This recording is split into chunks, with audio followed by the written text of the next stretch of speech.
are here at the Preparedness, Homestead, and Bushcraft Expo in Kentucky, Heinemann, Kentucky. And as you can see, we have Gary Golding from Naked and Afraid right behind me there.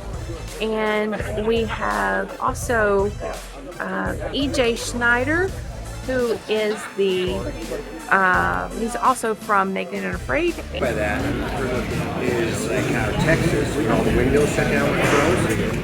You know, wouldn't have done that? Fossil fuel. You know how much oil it takes to lubricate those windmills? A lot of oil. Everything's alive. So, you know how much it has to manufacture all those solar panels and everything? No sun, no power. It doesn't work. So you need fossil fuel. It's like a pig. Eat it, and that's good because it's not black and white. Fossil fuel is bad. It's actually good. If you use it. Plastic bottles, people think bottled water is bad. Hurricane Katrina to save lives. You drop bottled water. So bottled water used properly saves lives. Preemie babies, plastics were invented. Treating to save preemie babies from the hospital to save a lot of lives.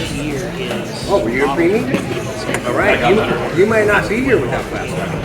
So what I'm getting at is plastics used properly saves lives. Oil used properly saves lives. So basically, and then a farm, they have to kill every animal on their farm. Where if you get one animal, it's way less than that. You got to kill all the insects.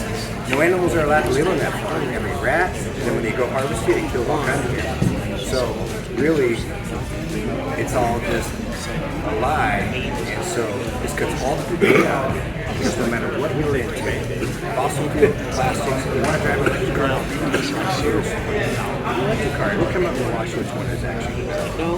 And so what it is whatever you're into, cuts all the debate out. So if you think being a vegan is better, we won't even have the argument. But if you think plastics is bad, I'll say no, so we won't have the argument. If you use bottled water for convenience, then that's fine. If you use fossil fuel just to like keep your house at 80 all the time and just be a pig, then it's a problem. So it's how we use it, how much we use it, which is why I consume it. It's possible. Is the actual answer to save humanity. What I mean by that is we would have less wars and less fighting for resources. And on a selfish level, very selfish level, we're in a country where you die from overeating. That's fasting makes you live longer. So you eat the longer you live. So you want to be very, very selfish. So it's really nuanced. Yeah, thank you. And that's why I like to stress this. I'm the only survivalist allowed to wear his logo on his clothes. The only one to make everybody else take off. Well, I don't know. I have brag. I like to brag. I like to poke the other people, make them have a contest. In case you guys don't know, I'm the first cosplayer. Didn't notice. The what? I wore costume underwear. I wore costume underwear for a video game. Oh, for when I do rope. So I'm the first cosplayer to ever be on Naked and Afraid, claiming that one. Really? Yeah. Did you? I want to wear both hats right before. But if I was to wear, don't wear diamond rings, don't drink bottled water, then they couldn't have commercials, right? It's so general. Discovery Channel loves it, so they let me do it. Score. And when I first signed up for the show, I told them the only reason I'm doing this challenge is to carry a message to you. They said, why do you want to be in a reality show? I said, because I got something. That was really wild. And my friend is Chad on the show, and he told me, dude, so the girl starts out on the show, he says, I'm here to carry a message to you, I'm here for one reason only. And it was almost like I ended the door myself.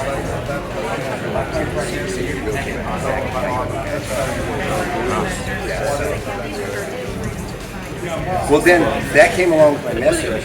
I was eating dead things instead of wasting them, and it all fit with the message. Super fancy purpose, okay. Like I won't waste anything.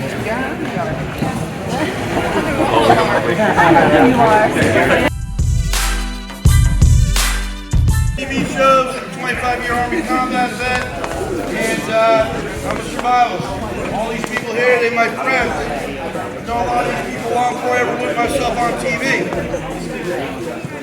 Aftershock Preparedness, thanks for putting this on.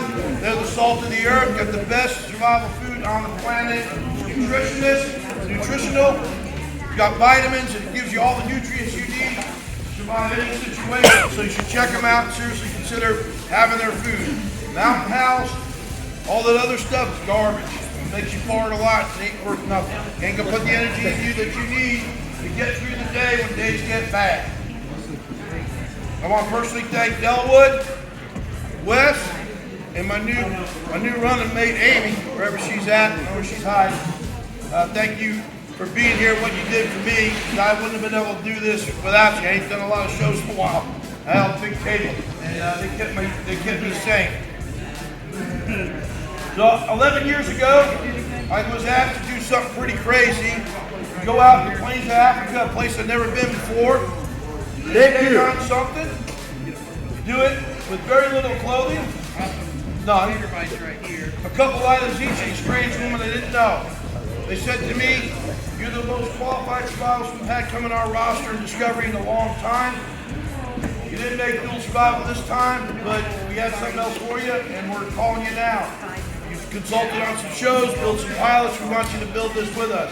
So come on out, consult on this thing, reduce it with us, and try to survive 3 weeks in the 115-degree heat of the Tanzania plains."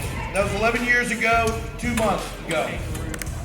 The greatest pride I have in doing this challenge, above everything else, is that me and Kelly Nightlinger, my partner, though we had our struggles and we worked through it and finished as teammates, did and succeeded 21 days and create the greatest hit TV series in the reality show history, and I hate that word reality because it's very real what we do, to move on and be 16 seasons now, 10 XLs, spin-off seasons, a Castaways, a bunch of Alones and whatnot, and award-winning.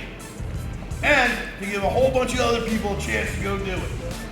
And I'm very proud of that. So a bunch of them over here, and every person that takes on that challenge and just raise their hand and go out there has got some going at. Thank you, Godfather. And Gary Goldman, my running dog. I get to hang out with him until the 25th. You won't find a better human on this earth, but he does eat a lot of stupid, crazy stuff. But that's what he does. He's a human hyena. But I appreciate this, man. He brought me honey in the middle of the swamps after I speared my right testicle and had to have that thing stitched up. That's exactly the medicine you need every day.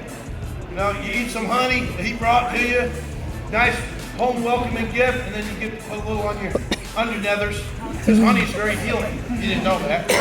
I got the baby right here to prove it, but I won't show anybody now because it's PG-13. All right, so it is a very real challenge. I got 206 days out there, 6 challenges, at least 5 continents, and still going. So, not retired. I know who said that stuff. They said it. Just because you throw a knife in the river don't mean you quit. All right, that you're done. So, I'm sure I'll hopefully get back after one more battle. But if it doesn't come, that's okay. We'll figure it out. If you want to try your chance at this show, go to metalflowersmedia.com. And if you think you can do it, you want to test yourself because you have some skills, do it. If you think building a fort, throwing some sticks at lizards is going to get you through, and that won't work. Now, I've had a lot of people try, a lot of people not make it. A lot of people say, "Oh, that person tapped, they're tapping, I'm not going to talk to them." No, everyone needs to understand that word, I had a certain philosophy on it at one point in my life, but I had to come to terms with it, because what if that was me someday? So I have that word in the military, we use an acronym, and we spell out things. So for me, TAP, and I tell people when they call me and they look for counseling and how do I do this again or whatever, I said, listen, TAP doesn't mean what you think it means. It means totally at peace. You're totally at peace with yourself at that moment because for whatever reason, whether it was God, you know, Murphy jumped on you, you were at a mental point right there, you have to be at peace with it. You can't look back at it. In life, you have to have a positive mindset. You start bringing in sorrow, you know, sadness. It's okay to be sad. You've got to hug yourself with it, make peace with it, be comfortable with it, hang on to it for about a minute, and then let it go. Because that anchor will drag you down to the bottom of Davy Jones' locker. So when I talk to people, Survival is all about mindset, and that's in every aspect of your life. Whether it's a while in life, you get some bad news, whatever. It's what you do with that in your life to move forward. Whether it's on a TV show, out here selling T-shirts, or whatever you're doing. Put positive energy in your life. Treat other people as the way you wish to be treated. We've heard this. And be kind to everyone you meet, and try to touch that person. I always say, people you meet in your life, you never know the words you speak or the actions you take with that person could change their life and even save their life. There was a young soldier, I'm out by Fort Bragg, North Carolina. This young kid, he showed up at the USAA ATM machines. They ain't got no banks, which is a crazy fact. They just got these machines. So he's up there and he's getting a bunch of money out. He's filling his pockets. An old Vietnam veteran pulls up. He's in his truck, old Ford. You're seeing this kid up there. He's like, I gotta wait my turn. Well, I'll get out. Gets over there. Had a little wound in his leg from the war. Stops. Waiting his turn. Kid walks by. Puts his arm on his shoulder. The kid's in uniform. He says, son, thank you for serving. God bless you. You have a nice day. Touched him on the heart. Says, you know, you're all right. You matter, son. Thanks for what you're doing. Tapped him on the shoulder. The kid kept walking. Old man went up there, got his money out, put it in his pocket, turned around, and that kid was right back there in his face. So, hey, son, how you doing? Can I help you? He's like, sir, I see you have that hat on. You're a Vietnam veteran. Thank you for serving yourself. But I want to thank you for something more. You see, I just got this money out of this machine. I was going to get over there to Jim's pawn shop. I was getting ready to go buy me a 9mm. And life's been real bad right now. I was getting ready to take that 9mm, go out there on the range, and I was going to extinguish things and finish it. Because I was really down on myself. But you touched me on the shoulder and you spoke words to me that encouraged me. And when I sat back in my car, I started crying, and it made me think that I do matter, and life's worth living. He gave him all that money he was going to have to that old man that he was going to buy a gun with. And he said, sir, please take this money and donate it to whatever charity or cause speaks to your heart. Thank you for saving my life. I loved that man. They both cried. The old man prayed over him and said, son, you're going to be okay. Those two parted ways. And I'd like to think that kid is okay. I share that with you. I don't know. The Spirit's been all over me since I've been here. I want to thank Kentucky for making me smile, being so kind to me. Everywhere I went here, I've got nothing but kindness. I really feel like I found a new home, honestly. I come through here a lot, train up here a lot. But this is the first time in a while. You know, I haven't done one of these shows in a long time.